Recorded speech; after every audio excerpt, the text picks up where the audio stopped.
Bonsoir, chers amis téléspectateurs du monde entier. Bienvenue sur ICTV. Nous recevons aujourd'hui un très grand monsieur que l'on ne présente plus sur la scène nationale et internationale. Il se nomme tout simplement M. Juan Branco, avocat international. Et M. Juan Branco, bienvenue sur ICTV ici à New York. Merci beaucoup. Alors, M. Juan, nous avons tous traversé une époque un peu particulière au Sénégal. Une étape qui est une très grande école pour nous tous en tant que jeunes. Ce qui se passe aujourd'hui, nous l'avons vécu pour la première fois au Sénégal et vous avez été appelé pour, si je peux dire ainsi, secourir un opposant politique, M. Ousmane Sonko. Et on voudrait d'abord, vous nous faites un petit rappel de tout ce qui se passe avant d'en venir sur l'actualité nationale, de tout ce qui s'est passé au Sénégal. Supposons que vous expliquez à un Américain en français qu'est-ce qui s'est passé réellement au Sénégal avant d'en venir à la réalité, à l'actualité. Oui, en quelques mots, il y a eu un président de la République, Macky Sall, qui a essayé de se perpétuer au pouvoir en violant la Constitution et qui a cherché à éliminer toute opposition démocratique qui cherchait justement à revendiquer le respect de la Constitution et l'alternance démocratique. Parmi eux, Ousmane Sonko, qui était un haut fonctionnaire qui avait dénoncé des cas de corruption et qui avait été licencié de la fonction publique par Macky Sall justement pour l'avoir fait, qui a créé son parti politique et qui a fait l'objet d'une persécution judiciaire hallucinante pendant des années dans le but de l'éliminer politiquement parlant. Il a résisté et surtout le peuple sénégalais a résisté, n'a pas hésité à sortir dans la rue pour le défendre, y compris face à des tirs à balles réelles qui étaient organisés par les forces de l'ordre mais aussi par des nervis, des forces parapolitiques financés par des hommes politiques sénégalais. Et dans ces circonstances-là, évidemment, nous sommes intervenus pour essayer de le défendre, mais aussi défendre à travers lui le droit des peuples sénégalais. On a introduit un certain nombre de recours à la Cour pénale internationale. Tout cela a forcé Macky Sall à renoncer à un troisième mandat, mais l'a quand même amené à essayer d'éliminer Ousmane Sonko, puis à essayer de décaler les élections. Et aujourd'hui, on est dans cette situation un peu d'incertitude où, pour la première fois, la démocratie sénégalaise est gravement remise en question et en danger. Ok, et si on se rappelle un peu des événements passés, l'arrivée de M. Juan Branco a été très médiatisée au Sénégal et son arrivée aussi a joué un rôle très favorable sur l'opposant ou le candidat Ousmane Sonko. Et M. Juan Branco, qu'est-ce qui était son travail réellement dans la lutte de M. Ousmane Sonko?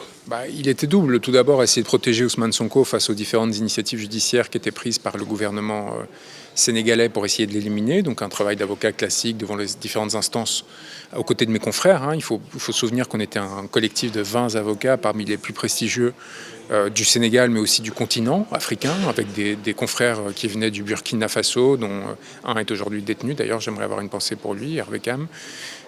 Ainsi que des Comores et d'autres pays.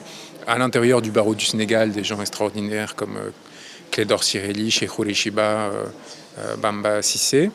Et donc à côté, un travail au sein des juridictions internationales pour faire connaître la situation non seulement d'Ousmane Sonko, mais plus généralement du peuple sénégalais, de l'oppression à laquelle il était confronté. Et là, il y a eu un vrai travail d'analyse, recueil des preuves des crimes qui ont été commis et qui avaient pour vocation à essayer de mettre fin à la violence et à l'impunité qui était créée par Macky Sall. Voilà. Et ensuite, un lien intime s'est créé avec Ousmane Sonko. On échangeait très régulièrement, quasiment tous les jours jusqu'à son arrestation. Parce qu'il y avait aussi, à travers nos luttes respectives en France et au Sénégal, une communauté de destin. Moi, j'ai représenté beaucoup de gilets jaunes et on s'est beaucoup engagé pour des causes fondamentales. Et le combat du peuple sénégalais faisait écho au combat d'une partie du peuple français contre son oligarchie et vice-versa. Et donc, c'est comme si on essayait de... En fait, il y avait une sorte de décolonialisation aussi des esprits mutuels. C'est-à-dire qu'on sortait des liens de corruption et d'influence qui existent entre élites, normalement, entre, par exemple, Macky Sall et la présidence de la République. Et on travaillait, nous, chacun avec notre lien, avec notre peuple respectif, pour essayer de mieux penser un avenir qui nous soit favorable. À un moment donné, vous, personnellement, on vous avez refusé l'entrée au Sénégal et vous avez aussi démontré une ruse que la frontière sénégalaise n'est pas complètement fermée et ça n'a pas aussi entassé la démocratie sénégalaise au niveau de l'international ou pas? Ça a surtout permis de démontrer que le pouvoir de Macky Sall n'était pas aussi puissant qu'il le prétendait et qu'on peut tenter de semer la terreur en interne, mais que dès qu'on se retrouve confronté aux rapports de force internationaux, ça devient beaucoup plus compliqué. Et donc en fait, pour moi, c'était une façon aussi d'adresser un message d'espoir à tous ceux qui étaient enfermés, y compris ceux que j'ai vus à Rebeuss, en leur disant que bientôt ils sortiraient. D'ailleurs, c'est un peu ce qui est en train de se passer. Ça mettait une fin à ce sentiment de toute puissance que Macky Sall avait mis en œuvre. Et en effet, ce que fait Macky Sall a atteint la réputation du Sénégal, ça je suis complètement d'accord. Et moi, j'ai essayé d'agir de façon à tout simplement, et je pense que c'était perçu comme ça, à revendiquer la souveraineté du peuple sénégalais, ce qui n'est pas la même chose de ces dirigeants d'aujourd'hui. Et si ça les a humiliés, ces dirigeants, tant pis pour eux, tant que ça a rendu de l'espoir au peuple sénégalais. Alors aujourd'hui, venons-en à l'actualité.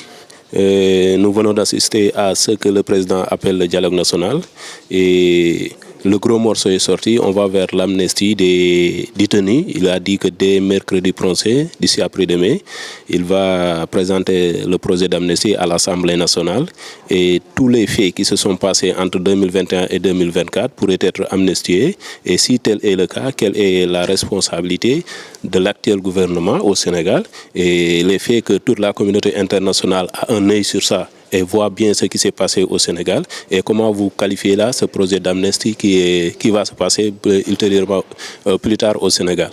Écoutez, les crimes ont été répertoriés et leurs auteurs en partie identifiés, en tout cas ceux qui sont à la tête de la structure de commandement, donc il n'y aura pas d'impunité. Il appartiendra au prochain gouvernement de décider quoi faire avec ces éléments. Ce n'est pas Macky Sall aujourd'hui qui va décider de son propre futur, ça ne va pas se passer comme ça. Il lui appartient de réparer autant que possible les dégâts qu'il a commis, de permettre à la démocratie sénégalaise d'être restaurée. Ensuite, ce sera au peuple sénégalais de décider ce qu'il veut faire de son destin, s'il veut créer des commissions réparation et réconciliation, s'il veut tribunner des tribunaux spéciaux. Qu'importe, moi ce que je sais, c'est qu'il y a des milliers de familles qui ont été détruites par cette répression, que c'est inacceptable et que ces familles ne se satisferont pas de vains mots et d'excuses et elles attendent une réparation pleine et entière. Et je suis convaincu que c'est l'objectif d'Ousmane Sonko. Ensuite, c'est un processus politique qui concerne avant tout les Sénégalais. Moi, en tant qu'avocat, je suis en soutien à la fois des familles de victimes qui ont choisi de me représenter et d'Ousmane Sonko et du PASTEF.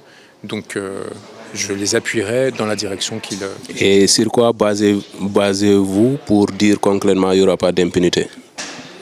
Tout simplement parce qu'il me semble absolument inconcevable qu'un dirigeant politique comme Ousmane Sonko, dont le premier réflexe à chaque fois qu'il y avait un mort en manifestation, était d'aller voir ses familles, les laisse en plan. Je pense que je connais trop bien Ousmane, y compris dans ce qu'il a fait récemment, c'est-à-dire refuser de sortir avant que le dernier prisonnier politique soit libéré, pour croire qu'il considère comme naturel ce qui s'est passé ces 2 dernières années. Ousmane Sonko n'est pas comme tous les dirigeants politiques précédents, y compris Macky Sall. Ce n'est pas quelqu'un qui est prêt à envoyer les gens prendre des risques pour lui. Ce qu'il a fait, lui, c'est l'inverse, c'est sacrifier beaucoup pour son peuple et il ne changera pas. Donc il ne va pas commencer à négocier quoi que ce soit pour sa fin personnelle, il n'agira que dans l'intérêt du peuple sénégalais. Super, merci beaucoup. Et pour la dernière question, pour vous, quelle est la prochaine étape de M. Ousmane Sonko? La présidence, c'est une évidence pour moi. C'est-à-dire que la liberté est juste une étape.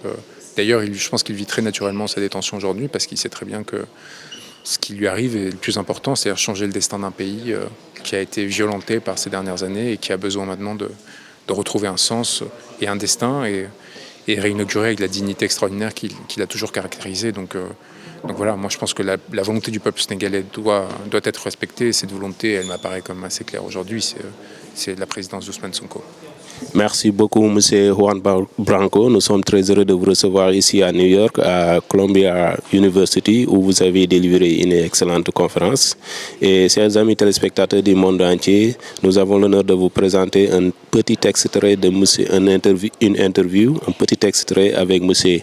Juan Branco ici à New York. Nous sommes aujourd'hui, ce lundi 26 février 2024 à New York.